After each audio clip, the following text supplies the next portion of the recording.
நித்யானந்த ஸ்புரணத்திற்காக ஒன்று கூடியிருக்கும் உங்கள் அனைவரையும் வணங்கி வரவேற்கின்றேன். நித்யானந்த ஸ்புரணம், இந்த வார்த்தையை ஆழமாக புரிந்து கொள்ளுங்கள். எப்பொழுதும் உங்களுக்குள்ளேயே பொங்கிக் கொண்டிருக்கின்ற இந்த ஆனந்த உணர்வை, நித்தியமும் உங்களுக்குள் பொங்கிக் கொண்டே இருக்கின்ற இந்த ஆனந்த உணர்வை மீண்டும் உங்களுக்குள் மலரச் செய்வது. வாழ்க்கையில் பார்த்தீங்கன்னா, ஒரு தரப்பு ஞானிகள், அவதார புருஷர்கள், சித்தர்கள், யோகிகள் வாழ்க்கையே ஆனந்தமயமானதுன்னு சொல்லிட்டே இருக்காங்க.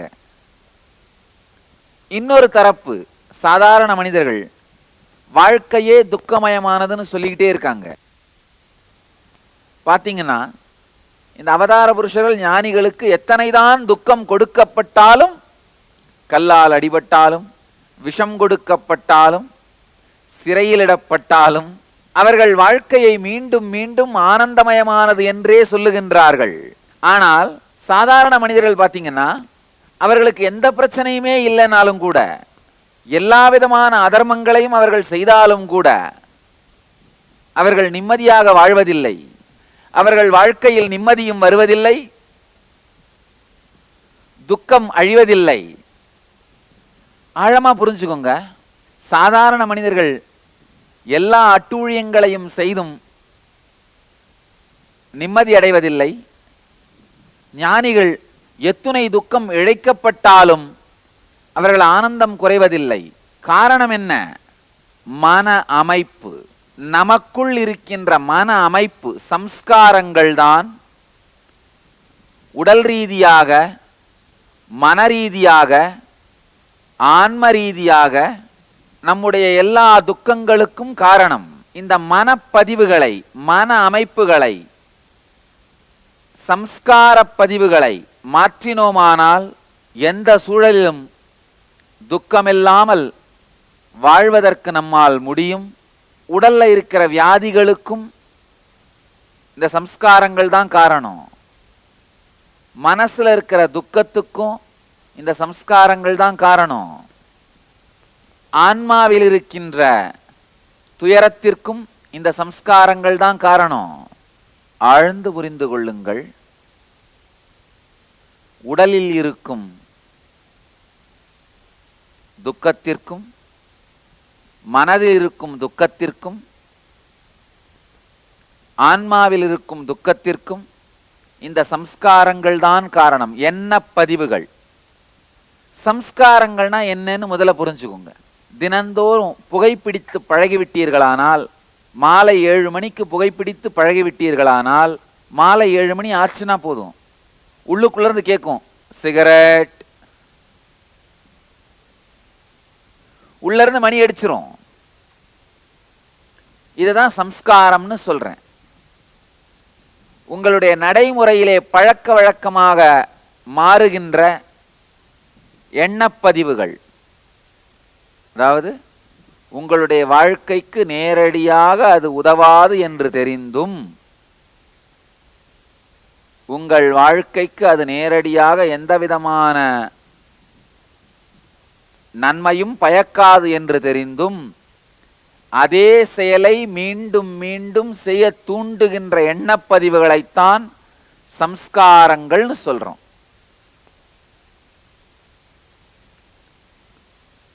ஆழமாக புரிந்து கொள்ளுங்கள். இந்த சம்ஸ்காரம் மீண்டும் மீண்டும் ஆழமாக கடைபிடிக்கப்பட்டால் மனோவியாதியாகவும் உடல் வியாதியாகவும் மாறிவிடும். புகைப்பிடிக்கிற பழக்கமே வெறும் பழக்கமா இருக்கிற வரைக்கும் அது பேர் சம்ஸ்காரம். கொஞ்ச நாள் கழிச்சு என்ன ஆகும்? புகைப்பிடிக்கலன்னா டென்ஷன் வந்துடும், பரபரப்பாயிடுவீங்க, எஜிடேட் ஆயிடுவீங்க, அக்ரெசிவா இருப்பீங்க, வயலண்டா பிஹேவ் பண்ணுவீங்க. அப்படின்னா என்ன அர்த்தம்னா, புகைப்பிடிக்கிற பழக்கம் மெமரியிலிருந்து மசில் மெமரியா மாறிடுச்சு, மனோவியாதியா மாறிடுச்சு. அதுக்கு அடுத்து அதையும் தாண்டி அப்பவும் அந்த புகைப்பிடிக்கிற பழக்கத்தை நிறுத்தாம தொடர்ந்து வாழ்ந்தீங்கன்னா மசில் மெமரியிலிருந்து பயோ மெமரி கேன்சராக மாறிடுது. முதல்ல மெமரியாக இருக்கும், அப்புறம் மசில் மெமரியாக மாறும், அப்புறம் பயோ மெமரியாக மாறிடும். முதல்ல சம்ஸ்காரமாக இருக்கும், அப்புறம் மனப்பதிவாக மாறும், அடுத்து உணர்வு பதிவாக மாறிவிடும். நீங்க உங்களுக்குள்ள ஆழ்ந்து பார்த்தீங்கன்னா பயோ மெமரியா மாறின பல சம்ஸ்காரங்கள் தான் உங்க வாழ்க்கையில உங்களுக்கு தெரிந்து தவறு என்று தெரிந்தாலும் அந்த செயல்களை செய்ய வைத்து உங்களை துக்கத்திலே ஆழ்த்தி விடுகின்றது. இந்த நிகழ்ச்சி ஒரு ஞான சூத்திரம். அதாவது வெளி உலகத்திலே நடக்கின்ற அனுபவங்களை எல்லோரும் புரிந்து கொள்ளும் வகையிலே தெளிவான ஃபார்முலாக்களாக சூத்திரங்களாக வகுத்து வைப்பவர்கள் விஞ்ஞானிகள். உள்ளுலகத்திலே நடக்கின்ற எல்லா ஆன்மீக அனுபவங்களையும் உலகமெல்லாம் புரிந்து கொள்ளும் வகையிலே தெளிவாக சாத்திரங்களாக வகுத்து வைப்பவர்கள் மெய்ஞானிகள். இந்த நித்யானந்த ஸ்புரணம் எனக்குள் நடந்த ஒரு மிகப்பெரிய அனுபவத்தை நீங்கள் எல்லோரும் அடைவதற்காக எனக்குள் மலர்ந்த ஒரு மிகப்பெரிய ஞான சாத்திரம், ஞான சூத்திரம் இந்த நித்யானந்த ஸ்புரணம். என் வாழ்க்கையில் நடந்த ஒரு அனுபவம் உங்களோடு பகிர்ந்து கொள்ளுகின்றேன். என் வாழ்க்கையில் 2 பெரிய ஞான அனுபவங்கள் நடந்தது. ஒன்று, 12 வயசுல என்னுடைய ஆன்ம அனுபூதியை நான் உணர்ந்தது. அடுத்தது 22 வயசுல இந்த அனுபவத்தை மற்றவர்களோடு பகிர்ந்து கொள்ளுகின்ற ஞானத்தை மற்றவர்களுக்கு அளிக்கக்கூடிய சக்தியை உணர்ந்தது. 12 வயசுல நடந்தது தான் ஞான அனுபூதின்னு சொல்றேன். 22 வயசுல நடந்தது என்னுடைய அவதார நோக்கத்தை உணர்ந்தது. இந்த 12 வயசுல ஞான அனுபூதி நடந்த பிறகு என்னை என்னால் காத்துக்கொள்ள முடிந்தது. ஆனா 22 வயசுல என்னுடைய அவதார நோக்கத்தை நான் உணர்ந்த பிறகுதான், பிறப்பின் நோக்கத்தை உணர்ந்த பிறகுதான் மற்றவர்களுக்கு தீட்சை அளித்து இந்த ஞானத்தை அளிக்க என்னால் முடிந்தது.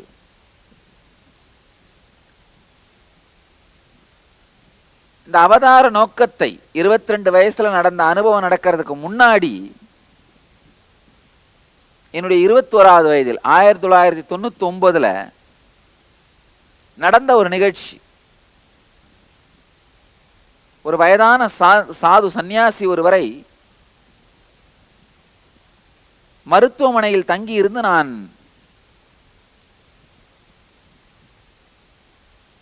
அவருடைய வியாதிக்கு சிகிச்சை அளித்த மருத்துவர்களுக்கு உதவியாக இருந்தேன்.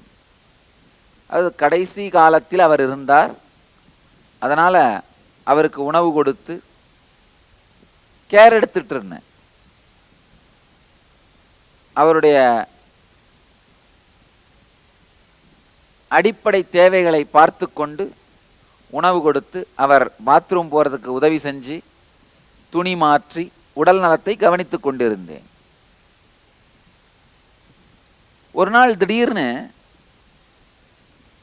பக்கத்து படுக்கையில் இருந்த, அது ஒரு சின்ன ஊர், ஒரு சின்ன மருத்துவமனை, 3வது படுக்கையிலே இருந்த ஒரு நபர் இறக்க துவங்கினார். சாகர தருவாயில் அந்த கடைசி இழுப்புன்னு சொல்லுவோம், அதை இழுத்துக்கிட்டு இருந்தது. டாக்டர்கள்லாம் சுற்றி நின்று அவருக்கு என்னென்னவோ சிகிச்சை அளிக்க முயற்சி பண்ணார்கள். ஆனால் ஒன்றும் பண்ண முடியலை. அவர் இறந்து கொண்டிருந்தார். நான் ஏற்கனவே ஞான அனுபூதி அடைந்திருந்ததனால் அந்த ஜீவன் இறப்பதை என்னால் பார்க்க முடிந்தது. அதாவது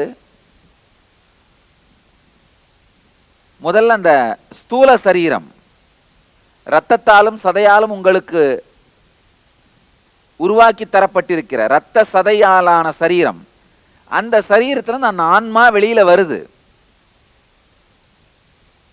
படாத பாடு படாத வேதனையை அந்த ஆன்மா அனுபவித்தது. அந்த உடல்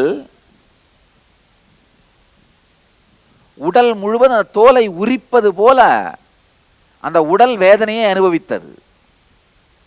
கொடுமையான வலி. அதாவது உங்களுக்கு 1/2 இன்ச் பிளேடால கத்தியால கிழிச்சுக்கிட்டா கையில என்ன வலியால துடிக்கிறீங்க. இதான மொத்த 6 அடியும் கிழிக்கிற மாதிரி தோலை உரிப்பது போல ஆழமான வலி.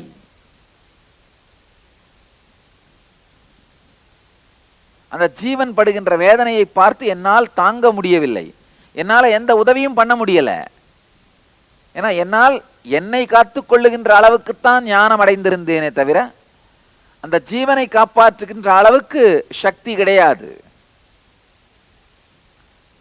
ஆனா என்ன நடக்குதுன்னு தெரியுது. மெதுமெதுவா அந்த ஜீவன் படாத பாடு கொடுமையான உடல் வலியை அனுபவித்து விட்டு அப்படியே அந்த உடல் அடங்க துவங்கியது. உடம்பு அடங்க துவங்கினவனே பார்த்தேன் நான், வலி முடிஞ்சிருச்சோ வேதனை முடிஞ்சிருச்சோன்னு. இல்ல, முடியல. அப்பதான் சுவாசம் வேக வேகமா இழுக்க ஆரம்பிச்சது. இழுப்பு வர ஆரம்பிச்சது. இந்த இழுப்பு வர ஆரம்பிச்ச உடனே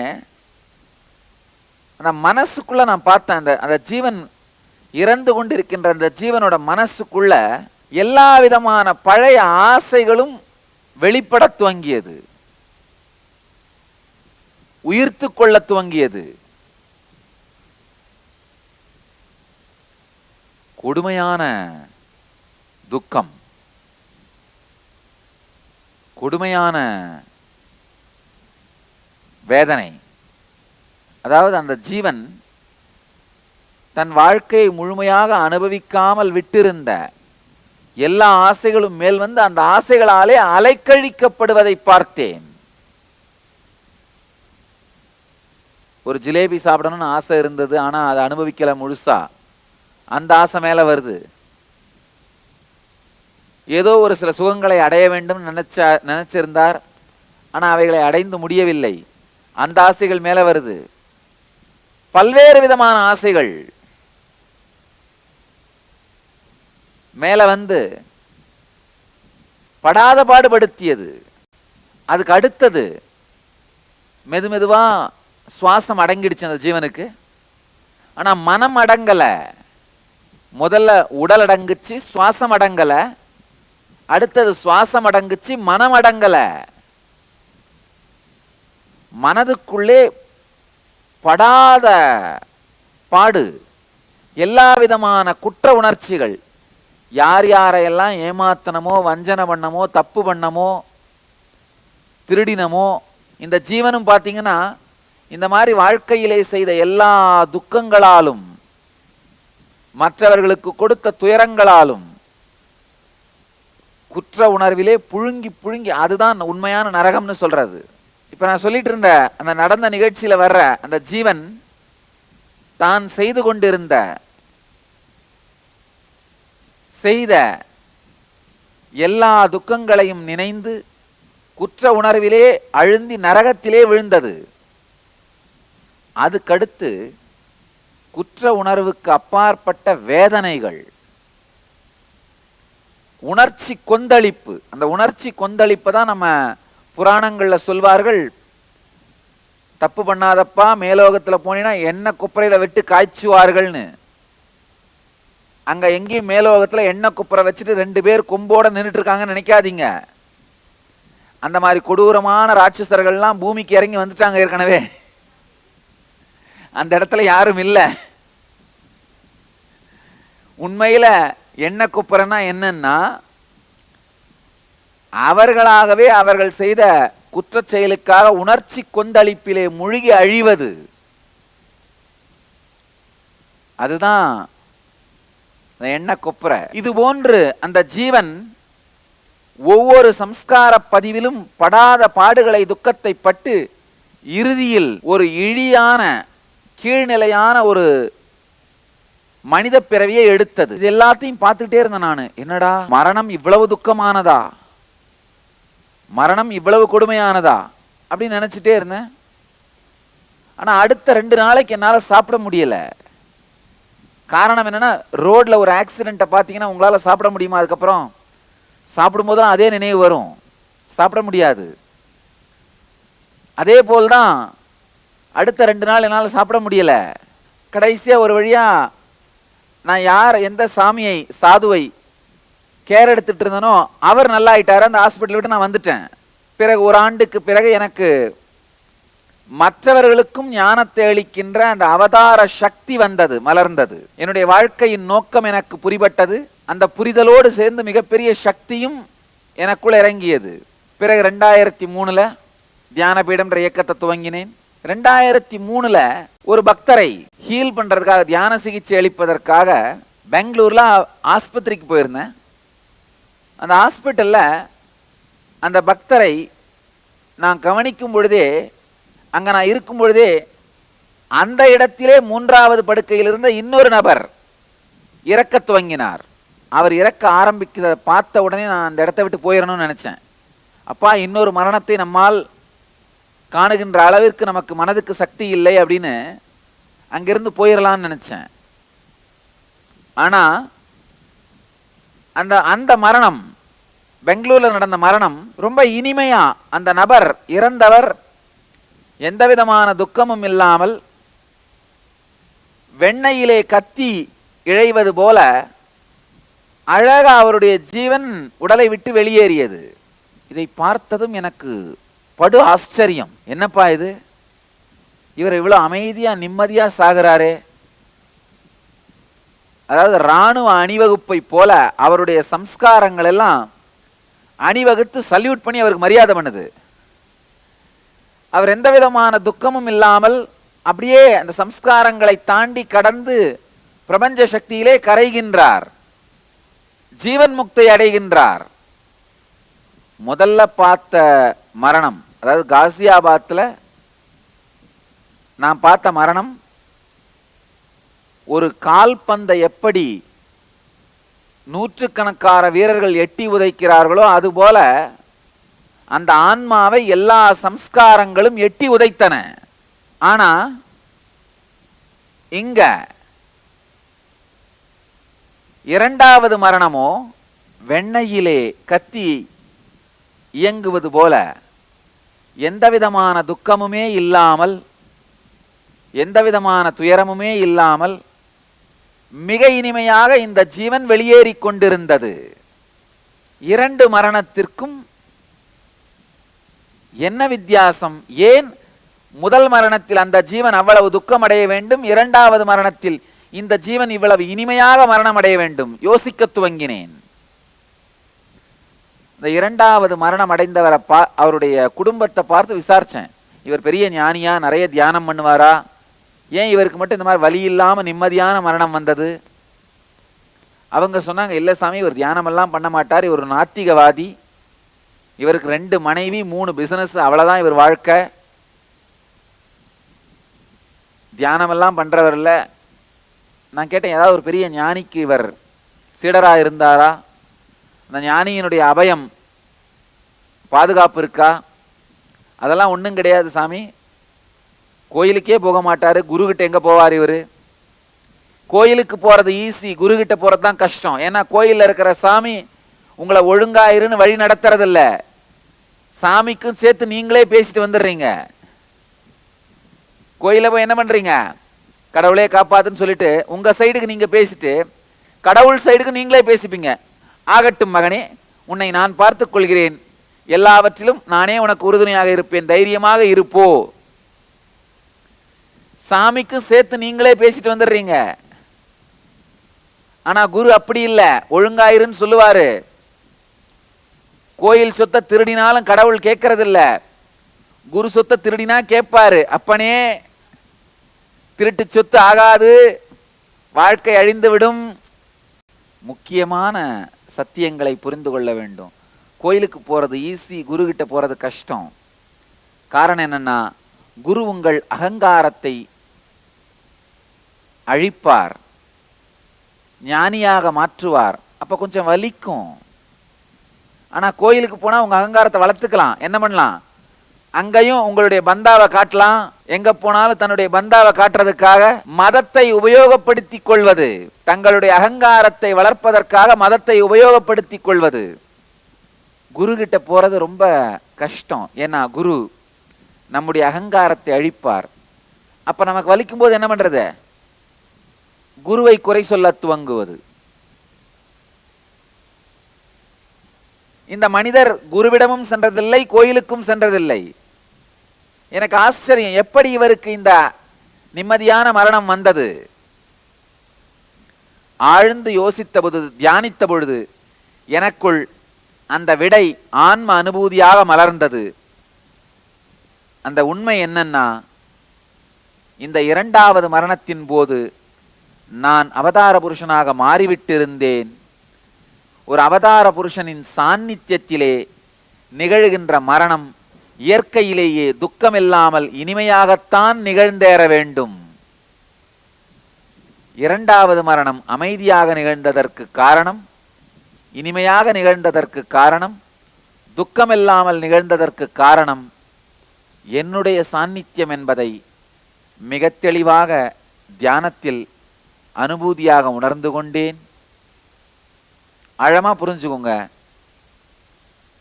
என்னுடைய அகங்காரத்திற்காக, பெருமைக்காக சொல்லவில்லை. அகங்காரத்தை துறந்ததனால் தான் ஞானம் எனக்குள் மலர்ந்தது. அகங்காரத்திற்காக சொல்லவில்லை, பெருமைக்காக சொல்லவில்லை, சுய அறிமுகத்திற்காக சொல்லுகின்றேன். ஒரு டாக்டர் தன்னை டாக்டர்னு சொல்றது அகங்காரம் கிடையாது. அவர் சொன்னாதான், 25 வருஷம் அனுபவம் இருக்கிற டாக்டர்னு சொன்னாதான் நீங்க நம்பி ஆபரேஷன் டேபிள்ல படுப்பீங்க. என்னுடைய சுய அறிமுகத்தை நான் செய்து கொண்டால் தான் நீங்களும் நம்பி இந்த தியான முகாமுக்குள்ள நுழைவீங்க. நிமிர்ந்து அமருங்கள். ஆழமாக சில விஷயங்களை புரிந்து கொள்ளுங்கள். முதல்ல உங்க வாழ்க்கையில நீங்க எதிர்கொள்ளுகின்ற சம்ஸ்காரம் பயம். பயம்தான் ஸ்தூல சரீரத்திலே நீங்கள் எதிர்கொள்ளுகின்ற முதல் சம்ஸ்காரம், எண்ணப்பதிவு. பயம்னா என்ன? உங்களுடைய எதிர்காலம் உங்கள் விருப்பத்திற்கு மாறாக அமையுமோ என்று உங்களுக்கு நீங்களே ஏற்படுத்திக் கொள்ளுகின்ற apprehension. The possibility is fear. நல்லா புரிஞ்சுக்கோங்க. உங்கள் எதிர்காலம் உங்கள் விருப்பப்படி இல்லாமல் இயங்கிவிடுமோ என்று உங்களுக்கு நீங்களே ஏற்படுத்திக் கொள்ளுகின்ற அப்ரிஹென்ஷன், எண்ண ஓட்டம், அதுதான் பயம்னு சொல்றோம். பயம் உங்கள் வாழ்க்கையை மிகவும் மோசமானதாக மாற்றி விடுகின்றது, நாசமாக்கி விடுகின்றது. அதுதான் உண்மை. உங்கள் வாழ்க்கையை மோசமாக்கி விடுவது மட்டுமல்ல, நாசமாக்கி விடுகின்றது. பல்வேறு வகையான பயங்கள் உங்களுக்கு வருது. ஐயோ, முதல் பயம் என்ன? என் சொத்து காணாம போயிருமோ, பணம் போயிருமோ. அதனாலதான் பூட்டுக்கு பூட்டு போட்டு அந்த பூட்டின் சாவியை இன்னொரு பூட்டில் வைத்து அதற்கொரு பூட்டு போட்டு அதன் சாவியை இடுப்பில் தொங்க விட்டுட்டு போறீங்க. திருட மொத்தமா தூக்கிட்டு போயிடறான், பொட்டியோட தூக்கிட்டு போயிடறான். சொத்துக்கள் காணாமல் போகுமோ அப்படிங்கறதான் முதல் பயம். அடுத்து இந்த பேர் புகழ் போயிடுமோன்றது ரெண்டாவது பயம். மூணாவது நம்ம ஐடென்டிட்டி போயிடுமோன்னு, அடையாளம் காணாம போயிடுமோன்னு. சில நேரத்துல என் ஹெல்த், உடல் நலம் இல்லாம போயிடுமோ, திடீர்னு வியாதி வந்துருமோ, இல்ல ஆக்சிடென்ட் ஆயிடுமோ அப்படிங்கிற பயம். சில நேரத்துல மென்டல் ஆயிடுவோமோ அப்படிங்கிற பயம் சில பேருக்கு இருக்கு. இதே மாதிரி தொடர்ந்து கவலையும் துக்கமும் வந்துட்டே இருந்ததுன்னா மென்டல் ஆயிடுவோமோ. சில பேருக்கு பயம் இருக்கு, நாம நேசிக்கிற நபர் நம்மளை விட்டு போயிடுவாரோ, இறந்து போயிடுவாரோ, இல்ல நம்ம மேல இருக்க அன்பை விட்டுட்டு போயிடுவாரோ, அந்த மாதிரி பயம். சில நேரத்துல இந்த பேய் பிசாசுகளை பார்த்து பயம். ஆழமாக புரிந்து கொள்ளுங்கள். கடைசியா வர்ற பயம் மரண பயம். சில பேருக்கு கடவுள் பத்தி கூட பயம். சாமி கண்ணை குத்திரும். கண்ணை குடுக்கறது தான்ப்பா சாமி பண்ணும், குத்துறத சாமி பண்ணாதப்பா. இது வரைக்கும் சாமி கண்ணை குத்தி ஒரே ஒரு ரெக்கார்டு பார்த்திருக்கீங்களா? சாமி கண்ணை கொடுத்து வேணா பார்த்திருப்பீங்க. சில நேரத்துல காலபைரவர் பனிஷ் பண்றாரு. அதுவும் என்ன, சொல்லியும் கேட்காம எக்ஸ்ட்ரீம் தப்பு பண்ணாதான் பண்ணுவார். மனிதர்களுக்கு என்னென்னலாமோ பயம். முதல்ல உங்களுக்கு வர்ற பயம் பேரை இழந்துருவனோ, புகழை இழந்துருவனோ, அடையாளம் காணாம போயிடுமோ, இந்த பயம். குழந்தையா இருக்கும்போது உங்க அம்மா சொல்லியிருப்பாங்க நீ கெட்ட பையன், மோசமானவன்.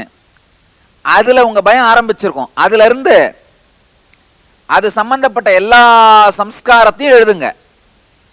உங்க அம்மா திட்டினதுல ஆரம்பிச்சு இன்னைக்கு வரைக்கும் இருக்கிற எல்லா விதமான புகழை இழந்து விடுவோமோங்கிற பயத்தை எழுதுங்க. ரெண்டாவது, உடல் நலத்தை இழந்து விடுவேனோ, மனநலத்தை இழந்து விடுவேனோன்ற பயம். சின்ன வயசுல இருந்து இருக்கிற எல்லா பயத்தையும் எழுதுங்க. மூணாவது, உங்களுடைய அன்புக்குரியவருடைய அன்பையோ அல்லது அவரையோ இழந்து விடுங்கன்னு அந்த பயம். உங்க ஃப்ரெண்டு ஒரு சில டைம்ல உங்களை சொல்லியிருப்பாரு இதை செய், இல்லைன்னா உங்கூட நான் இது மேல பேச மாட்டேன்னு, சின்ன வயசுல. அதுல இருந்து ஆரம்பிச்சு அத்தனையும் எழுதுங்க. நாலாவது, உங்களுக்கு இருக்கிற பேய் பயம், பிசாசு பயம், இருட்டை பார்த்து பயப்படுறது, கடவுளை பார்த்து பயப்படுறது, உங்களுக்கு இருக்கிற எல்லா விதமான ஃபியர் ஆஃப் அன்னோன், மரண பயம், எல்லா பயத்தையும் எழுதுங்க. இந்த தியான முகாமும் ஒரு ஆபரேஷன் மாதிரி தான். ஆபரேஷன் பண்ணி டாக்டர் பேஸ் மேக்கர் வைக்கிறாரு, நான் உங்களுக்கு ஆன்மீக அறுவை சிகிச்சை செய்து பீஸ் மேக்கர் உள்ள வைக்கிறேன். ஆழ்ந்து புரிந்து கொள்ளுங்கள். இந்த 2 மரணங்களையும் பார்த்த பிறகு நான் ஆழ்ந்து யோசிக்க துவங்கினேன். உலகத்திலே ஒரு மனிதனுக்கு கிடைக்க பெறுகின்ற மிகப்பெரிய நன்மை என்னன்னா, நிம்மதியான மரணத்தை எப்படி அடைவதுன்னு கத்துக்கிறது தான். மற்ற எல்லா நன்மைகளையும் யார் வேணா கொடுத்துட முடியும், எந்த கிஃப்டை வேணா யார் வேணா கொடுத்துட முடியும். இந்த கிஃப்ட், நிம்மதியான மரணங்கிற கிஃப்ட் யாருமே கொடுக்க முடியாது. ஒரு ஞானி மட்டும்தான் கொடுக்க முடியும், ஒரு அவதார புருஷன் மட்டும்தான் கொடுக்க முடியும். இந்த கிஃப்டை மக்களுக்கு எப்படி கொடுப்பது என்று நான் ஆழ்ந்து தியானித்து 2.5 நாட்களுக்கு பிறகு எனக்குள் மலர்ந்த ஞான சாத்திரம்தான் இப்போது உங்களுக்கு நான் அளிக்கப் போகின்ற நித்யானந்த ஸ்புரண தியான முகாம். இந்த நிகழ்ச்சியில மரண காலத்திலே உங்களை துக்கத்தில் ஆழ்த்தக்கூடிய எல்லா விதமான சம்ஸ்காரங்களையும் வெளியில் எடுக்கின்றேன். அந்த சம்ஸ்காரங்கள் வெளியேறும் பொழுது, சம்ஸ்காரங்கள் இல்லாத ஆனந்தமான உணர்வு உங்களுக்குள் மலரும் பொழுது, நீங்கள் எந்த காலத்தில், எந்த வினாடியில், எந்த விதத்தில் மரணமடைந்தாலும் துக்கமில்லாமல், மறுபிறவி இல்லாமல் ஜீவன் முக்தியை அடைவீர்கள். இந்த சயின்ஸை, இந்த நித்யானந்த ஸ்புரணத்தை, அமைதியான ஆனந்தமான மரணத்தை அடையும் கலையாகத்தான் மக்களுக்கு நான் சொல்லிக் கொடுக்க துவங்கினேன். ஆனா இந்த நிகழ்ச்சியில கலந்துகிட்டு அதுக்கப்புறம் மக்களுடைய மரணம் மட்டும் இல்ல, வாழ்க்கையுமே ஆனந்தமயமாக மாறத் துவங்கியதால் தான் இதை வாழ்க்கையையும் வாழும் கலையாக, ஆனந்த வாழ்க்கை கலையாக எல்லோருக்கும் அளிக்க துவங்கினேன். உங்களுடைய வாழ்க்கையிலே பல்வேறு விதமான சம்ஸ்காரங்களால் நீங்கள் அனுபவிக்கின்ற உடல் வியாதி, மனவியாதி போன்றவைகள் விளங்கும். நல்லா புரிஞ்சுக்கோங்க. உங்களுடைய உடல் வியாதி, உங்களுடைய பல உடல் வியாதிகள் சம்ஸ்காரம் சார்ந்தவைதான்.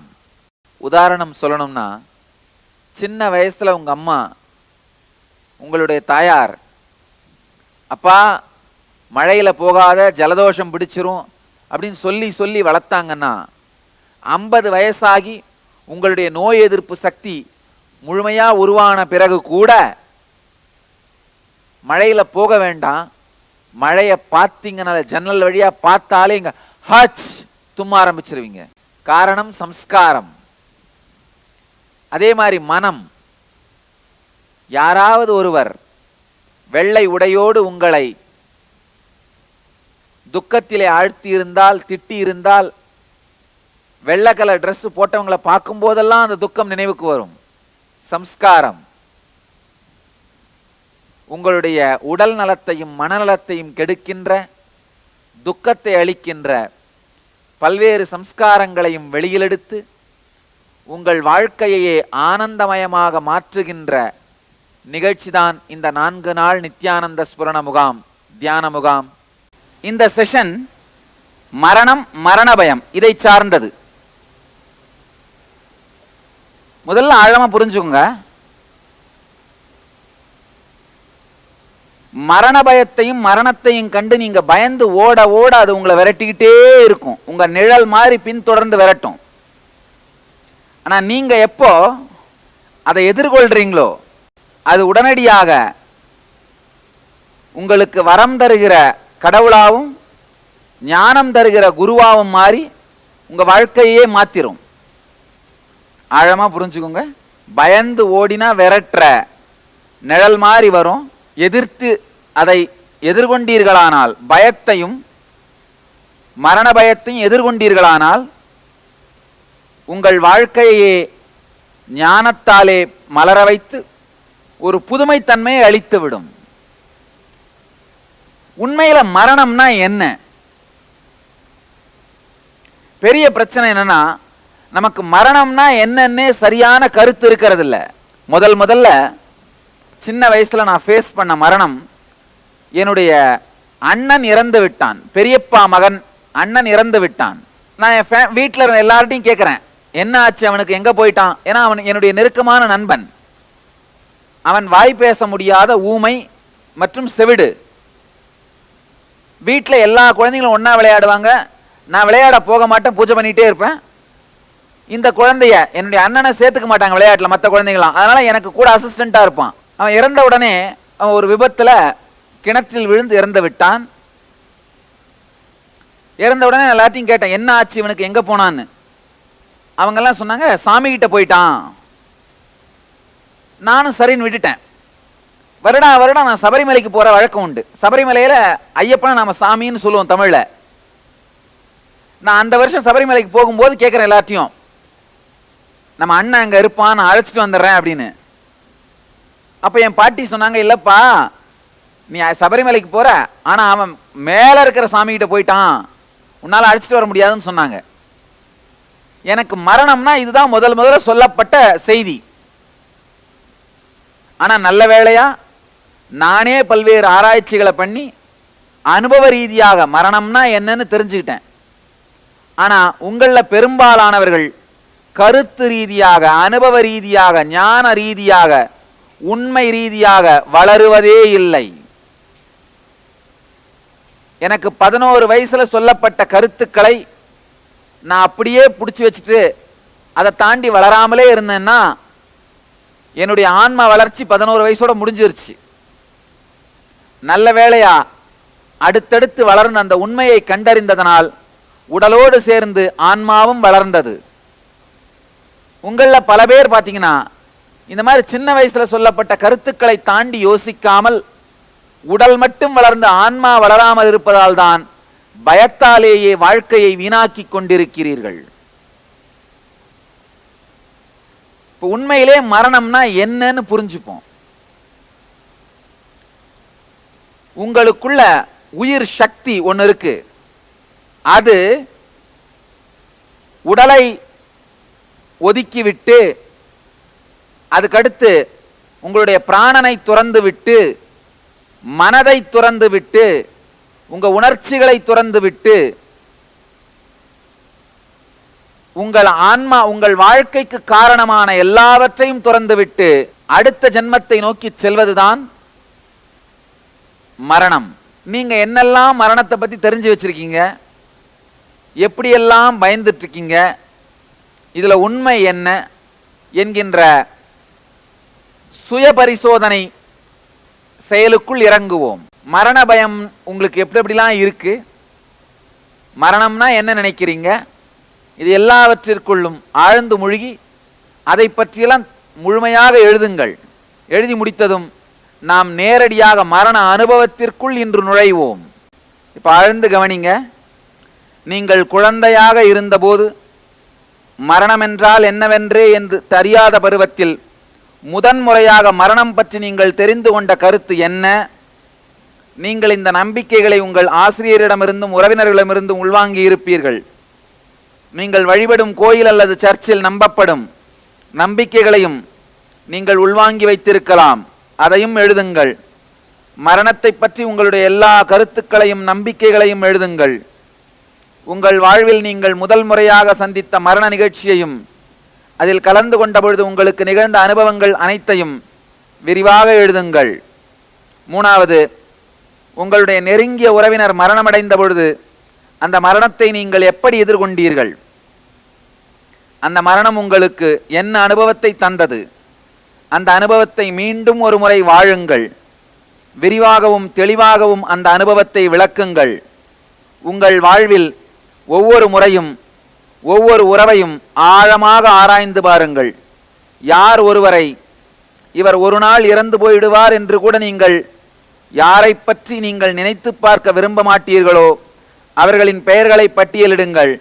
அவர்கள் இறந்துவிட்டால் உங்களுக்கு என்ன நேரும் என்று நினைக்கிறீர்கள்? அனைத்தையும் விரிவாக எழுதுங்கள். All right, say now it is time, let us start the process. Please all of you spread all over the hall and find your place, get ready to die. எல்லோரும் இறப்பதற்கு தயாராகுங்கள். கால் நீட்டி படுக்கின்ற அளவிற்கு இடத்தை தயார் செய்து கொள்ளுங்கள். படுத்துட்டு திரும்ப எந்திரிச்சு உட்கார்ந்துருங்க. நிமிர்ந்து அமர்ந்து கண்களை கட்டி மெதுவாகவும் ஆழமாகவும் சுவாசியுங்கள்.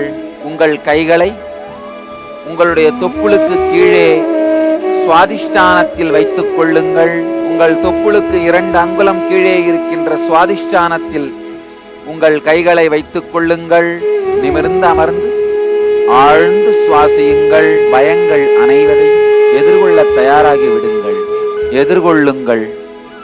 உண்மையிலேயே உங்கள் சொத்து சுகங்களும் பெயர் புகழும் அழிந்து விட்டதை பாருங்கள். அவைகள் இல்லாமல் உங்கள் வாழ்க்கையை எதிர்கொள்ளுங்கள்.